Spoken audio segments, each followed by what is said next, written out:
One day, Mr. Gruber took Paddington on an outing to the law courts.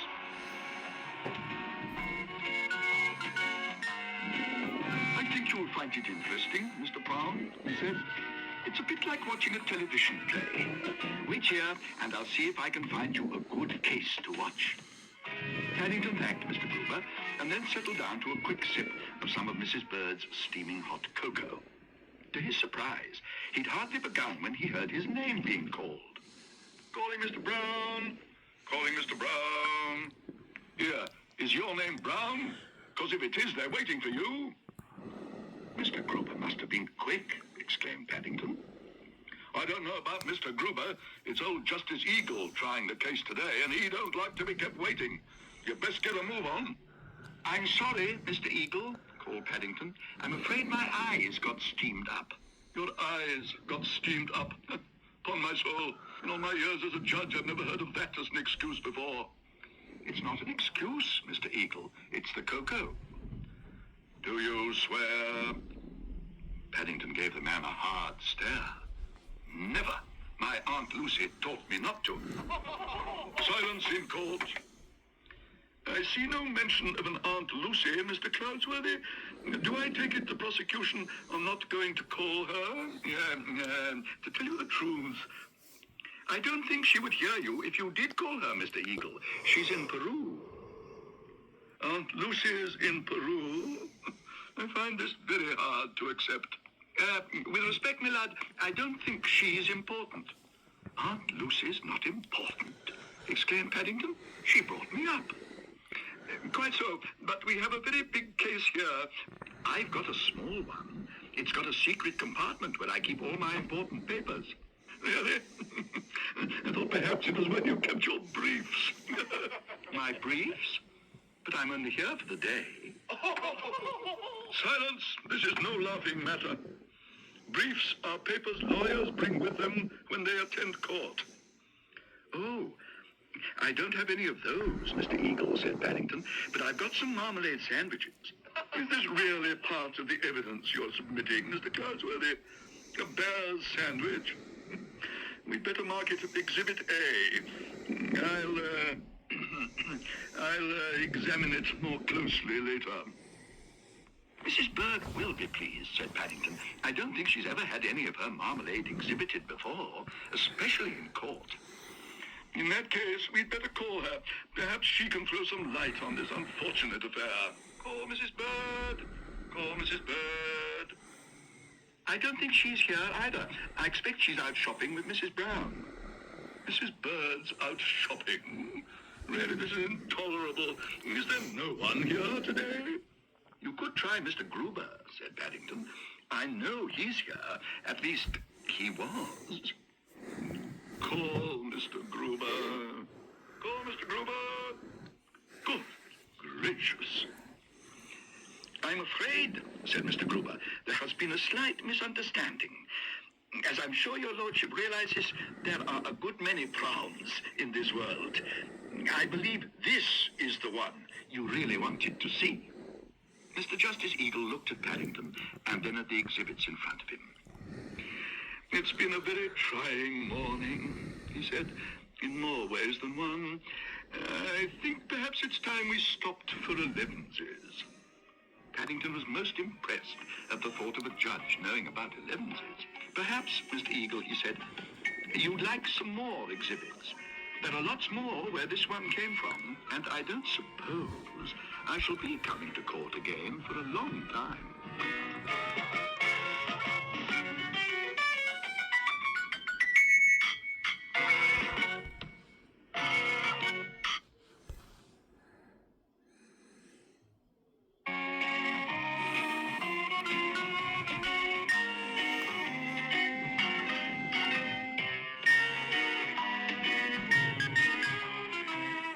One morning, the Browns were in the middle of breakfast when Mrs. Brown suddenly let out a cry. Good gracious, I've just remembered it's Mr. Curry's birthday today. Mr. Curry's birthday? I didn't know Mr. Curry had birthdays. Everyone has birthdays, said Judy. Even Mr. Curry. I don't suppose the postman will be overworked. I can't imagine there being many cards. The Browns fell silent at the thought. It's really rather sad, said Mrs. Brown. I know he brings it on himself by being so bad-tempered, but we ought to do something for him. Perhaps, said Paddington hopefully, I could make him a special birthday cake. Not in my kitchen oven, you don't, said Mrs. Bird. It's only just been cleaned. You can have some ingredients, if you like, but no cooking. Thank you very much, Mrs. Bird, said Paddington doubtfully. It was very nice being offered some ingredients, but he couldn't picture Mr. Curry being very excited by a cold cake. On the other hand, an idea began to form in the back of his mind, and the more he thought about it, the more excited he became. Until by the time Mrs. Bird went out shopping later that morning, he could hardly contain himself.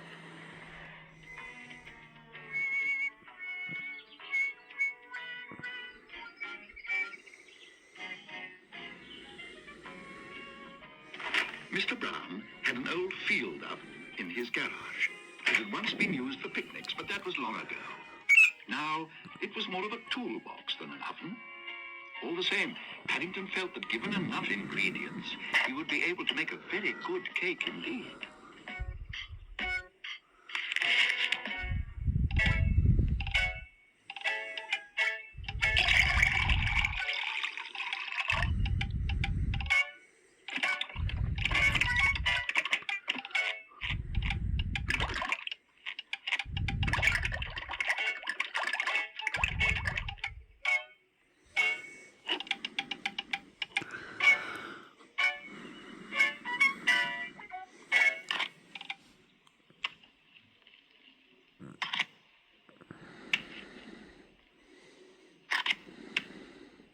But if mixing a cake and getting it into the oven had its problems, getting it out again was sometimes even more difficult.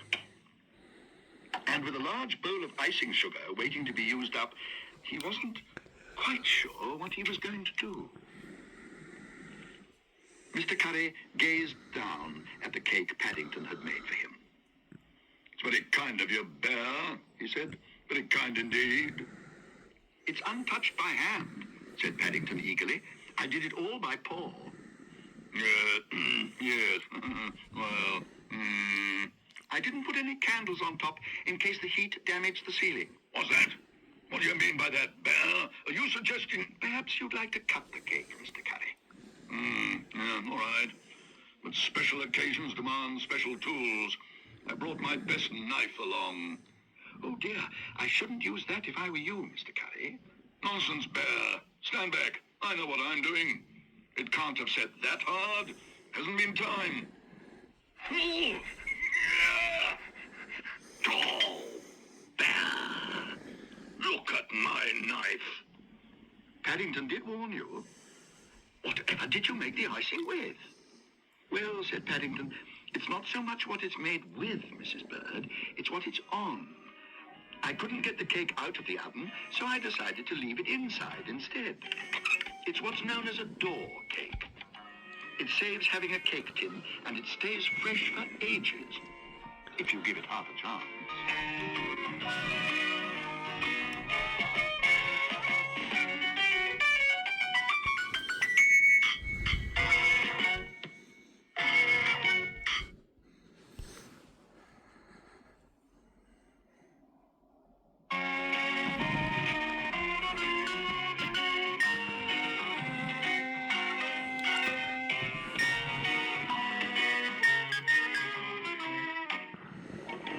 One day, the Browns decided to go for a picnic on the river.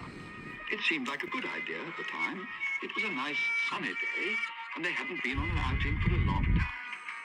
Mr. Brown put Paddington in charge of the pole, and after announcing there would be a competition with a prize for whoever caught the first fish of the day, he gave the signal to move off. Right, cast off. Anchors away. Do what, Mr. Brown?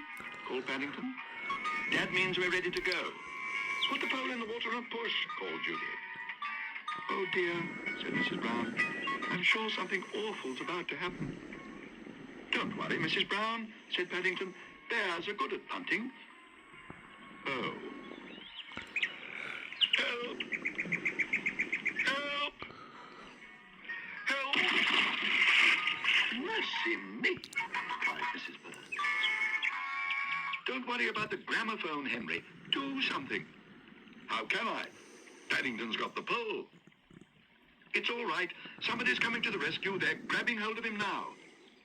He'll be most upset. He had a special bath before he came out. We'd best be using my sunshade as a paddle. The thing is, said a man, who's going to be the first to give him the kiss of life? Don't all move at once. If you ask me, we ought to try artificial respiration first. Artificial respiration? Exclaimed Paddington hotly. I'd rather have the real thing. I'm sure Mr. Brown won't mind paying for it. Oh, help! I told you not to sit up. Now you've had a relapse. I haven't had a relapse, exclaimed Paddington. I've lost my hat. Well, if that's the worst that ever happens to you... Paddington gave the man a hard stare. That hat's been handed down, he exclaimed. It was given to me by my uncle in darkest Peru. There isn't another one like it in the world. Darkest Peru. Perhaps it's sunk. Or got swept over the weir. I wouldn't mind betting it's got swept over the weir. If you ask me, it's a matter for the lock keeper. It might be too late. It might have got sucked into a whirlpool. My hat. Sucked into a whirlpool, repeated Paddington, hardly able to believe his ears. Don't worry, Paddington. We're here. Jump on board. We'll take you to the lock keeper. He'll help if anyone can. Paddington considered the matter for a moment or two. I think, he announced at last, I shall walk, if you don't mind. It's a lot safer, and I can dry out on the way. I knew he'd be upset, said Mrs. Bird. Having 2 baths in one day, when there isn't an hour in the month, is too much for any bear, especially Paddington. A hat, said the lockkeeper. Is that what it is? I thought perhaps it was some kind of a bomb. That's why I fished it out and shoved it in a bucket. I thought it might blow up me weir. You can tell it's a hat because it's got a marmalade sandwich inside. At least what's left of one. Paddington peered inside the bucket in the hope of finding some remains.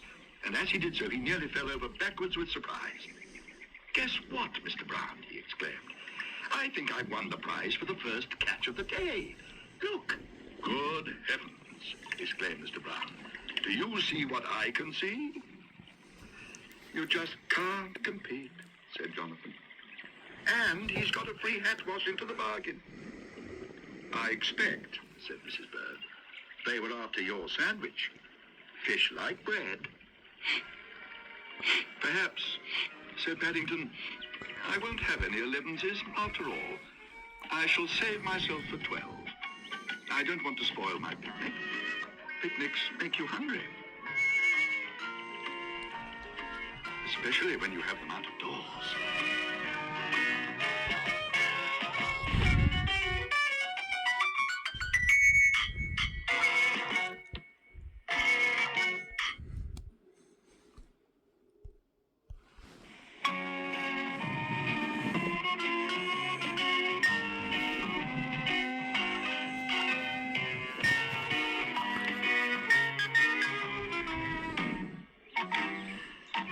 One of the things Paddington liked most about living with the Brown family was their garden. It had a lawn, a small fish pond, and several flower beds, not to mention a vegetable patch. In fact, it was almost too big, and Mr. Brown had a hard job keeping it all neat and tidy. One day, Mrs. Brown had an idea. We'll have a competition, she said. Jonathan, Judy, and Paddington can each have a patch, and you can award a prize to the best one. Said Mr. Brown. Have you ever seen Paddington's efforts at gardening? But Paddington thought it was a very good idea. He bought himself several packets of seeds in the market, and after borrowing a book on the subject from Mr. Gruber, he sat up in bed late that night making his plans. Some of the smaller seeds were difficult to handle, especially with paws, and a lot of them got lost in his fur when he tried to count them, which made him feel itchy.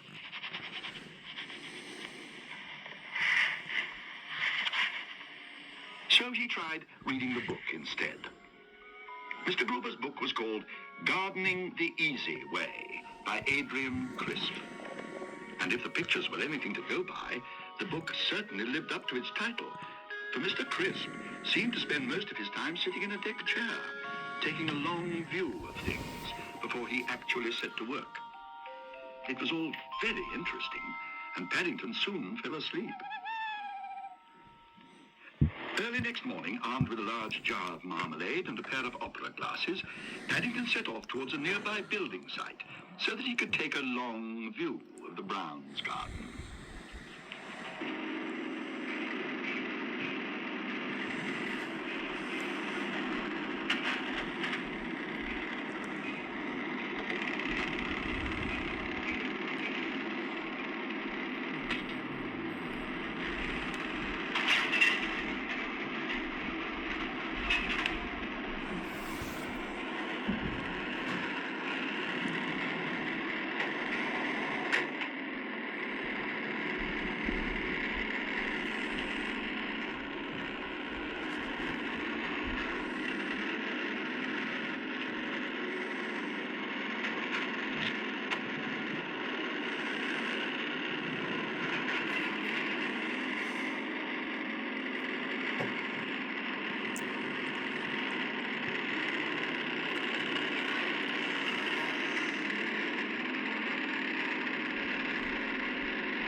Said the foreman.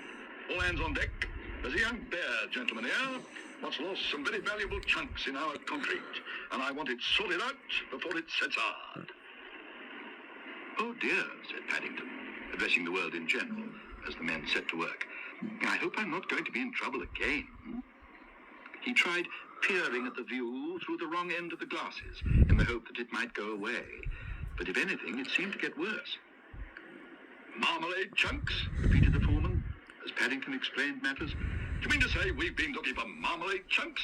I thought you said they were valuable. If you're a bear, said Paddington, and haven't got much, marmalade chunks are very valuable. Well, so's concrete when you're a builder. And look what's happened to ours. All wasted. I wouldn't give you tuppence for it now. I would, said Paddington excitedly as an idea came into his mind. I've got tuppence left over from my seed money, and I'll see your concrete isn't wasted. What a good idea, making a rock garden, said Mr. Brown, as he gave Paddington a jar of his special marmalade for having the best patch. However did you get the idea? Asked Judy. Well, said Paddington truthfully, it came to me out of the sky. It isn't so much a rock garden, it's more of a chunks garden. And with that, he added his special paw mark, just to show it was genuine.